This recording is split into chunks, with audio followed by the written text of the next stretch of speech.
I've come to this realization that I really don't want to make these videos, but I feel compelled to, because I don't think,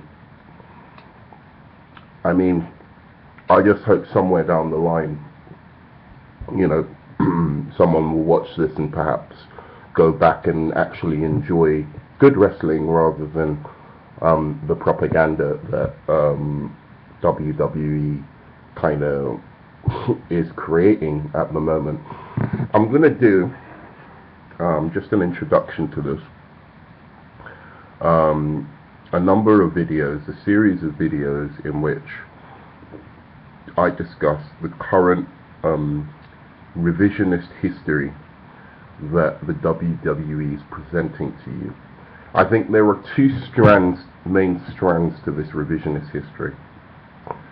One stems from the egocentric and insecure Triple H, who wants to put himself down as one of the greatest of all time when it's all said and done, because I think it eats him away that he was so good in his own mind, and he was good, but he was so good on his own mind, and there were people who were just better than him, and audiences knew it. It eats him alive. It would eat me alive. I understand that. If you're in a competitive business and you know, you strive to be the best, and then there's just someone who's just better than you, and there's nothing you can do about it, no matter what you try. Stone Cold and The Rock were just better than him. Arguably, I think Mick Foley was better than him. I don't want to go into this too much because I'm going to do a separate video on this particular guy. But one strand of the propaganda machine that WWE is constantly spewing out is that somehow Triple H is on par, on the same level as Stone Cold Steve Austin and The Rock. And in the process, he's been burying other people's careers, and so has WWE. I'm not sure if it's just him or it's WWE, the WWE machine in general, but they've been burying other people's careers in the process so as to present that picture to us. There's a second, in fact there's actually three strands to this, because there's the Vince McMahon strand as well, which doesn't annoy me quite as much, but is still very, very annoying. Bruce Blitz actually and Mad Genius were talking about this on today's episode of Raw, and they mentioned a couple of people, but there's a Vince McMahon side to this as well. The second part of this propaganda machine is that John Cena is one of the greatest of all times. And I can't believe how many people I hear repeat this, how many people I look at, like, you know, on the IWC, I look at their top 15 wrestlers of all time, and so many people will begrudgingly put in John Cena on the basis that you can't deny his impact on the business, that in spite of whatever you want to say about him, he is a figure that you know, creates a response from audiences, albeit negative or positive, and that, you know, effectively, you know, in terms of just impact on the business, they begrudgingly will put him on the list of like one of the greatest of all time, and one of the people who's had the most impact on the wrestling industry of all time. That is so wrong. It really is.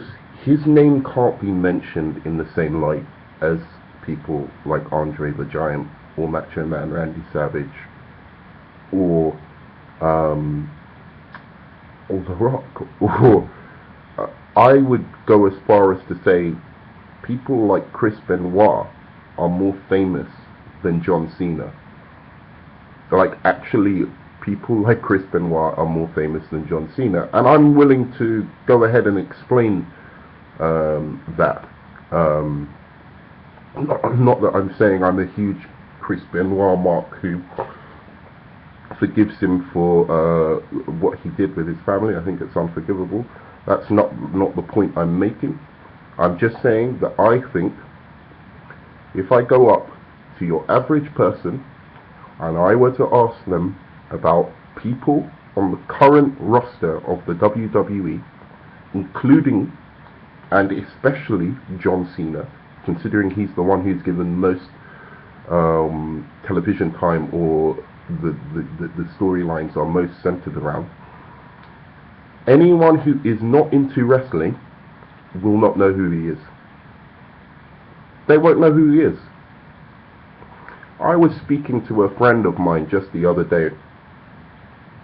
A friend he doesn't know about wrestling at all, really. And I was speaking to him about wrestlers that he knew, and I asked him a few. I didn't ask him about John Cena, to be fair. I didn't ask him about John Cena. But I was asking him about some names, and as soon as I said Stone Cold Steve Austin and The Rock, this is a guy who is a hipster. This is a guy, you know, all he cares about is getting chicks and going out. He has no interest in wrestling whatsoever. He's just a complete player, hipster, like some guy on the scene. As soon as I mentioned the name Stone Cold Steve Austin and The Rock, his face lit up. And then I said, oh, and Macho Man Randy Savage, and then he got really, really happy, you know, because I was like, oh, you know, it's a guilty pleasure of mine, wrestling. And this was just a guy, you know, on who basically I know, he's a good friend of mine, and I knew he wasn't into wrestling, and I just wanted to test this theory out. So I mentioned some names to him. He knew who Kurt Angle was. He knew who Macho Man was. He knew who Hulk Hogan was. He knew who The Rock was. He knew who Stone Cold was. He knew who Bret Hart was. He knew who Triple H was. He didn't know who CM Punk was. Didn't know. Do you know what John Cena's biggest impact on the wrestling industry is? This is John Cena's biggest impact. Turning people away from it. That will be his legacy, no matter what the WWE wants to say. The only people who know John Cena are people who hate him for what he's done to the industry, for making it so uncool. Nobody knows the current roster. They're being buried by the frontman because the frontman is so uninteresting, so he's not a transcendent star. And that's the issue at hand. You know, when you look at someone like John Cena, the people you should be thinking about are Bret Hart, Stone Cold Steve Austin, Macho Man Randy Savage, Hulk Hogan. Those are the kind of caliber of individuals you should be thinking about when you think about John Cena.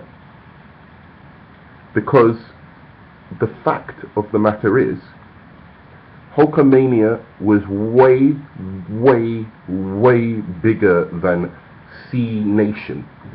Okay? Nobody gives a fuck about wrestling anymore. No one gives a fuck. And I'm not saying that's all John Cena's fault. A large part of it is John Cena's fault. But no one gives a fuck about wrestling anymore. No one I mean, the buy rates for things like WrestleMania went up high last year because of, you know, because of The Rock. And you have to remember, there are enough fans of wrestling still, from previous eras, who maybe got their children into it or something like that, who can make up buy rates for pay-per-views for as long as WWE goes on. I'm talking about mainstream appeal. Asking the average person on the street, hey, do you know who John Cena is? Do you know who CM Punk is? Do you know anything about what's happening currently in wrestling? The average answer would be no.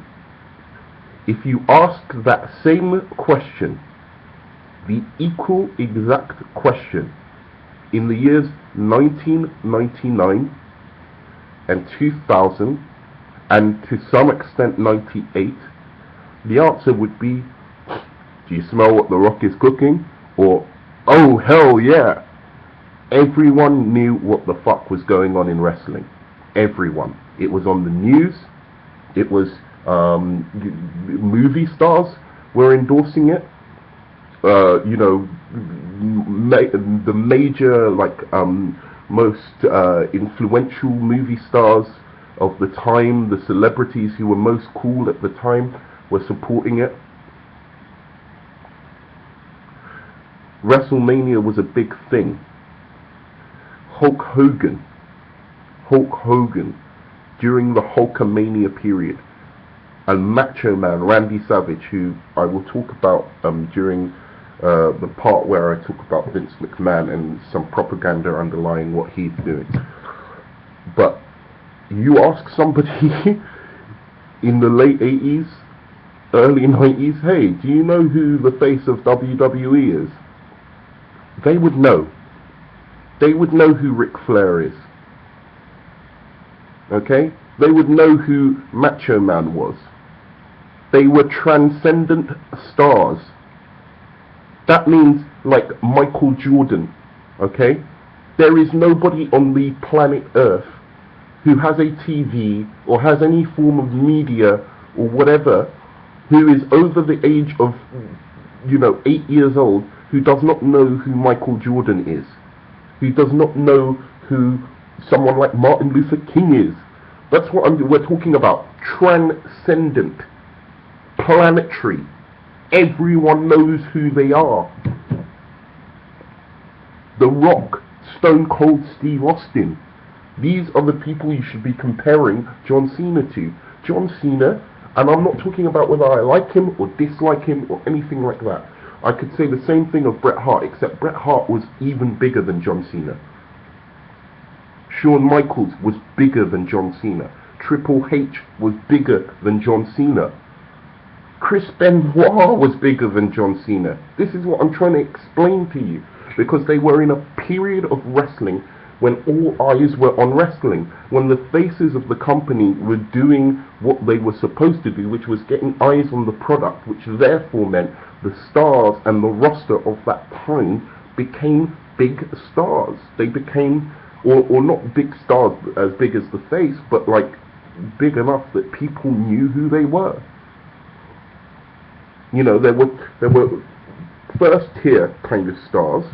Okay, so you'd have Macho Man, Hulk Hogan, Jake the Snake Roberts, Ric Flair. These are the first tier stars that anybody, pretty much anybody you'd ask in the 90s, hey, do you know who this guy is? Or do you know like what's going on in wrestling? Or can you name me some wrestlers? And you could ask pretty much anyone in the street, anyone, and they would know who they were. You'd go to the shops and there'll be little wrestling magazines which were really, really popular in the early 90s, in which you'd have like stickers of all your favorite wrestlers, and every kid I knew had it. Lunch boxes. Every kid I knew had it. Around the world. Not just in the States or in, around the world. Wrestling isn't cool anymore.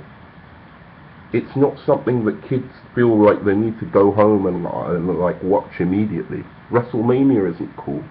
All it is that's keeping it afloat is hardcore wrestling fans. Hardcore wrestling fans who won't tune out even though they know it's garbage. That is the truth of it.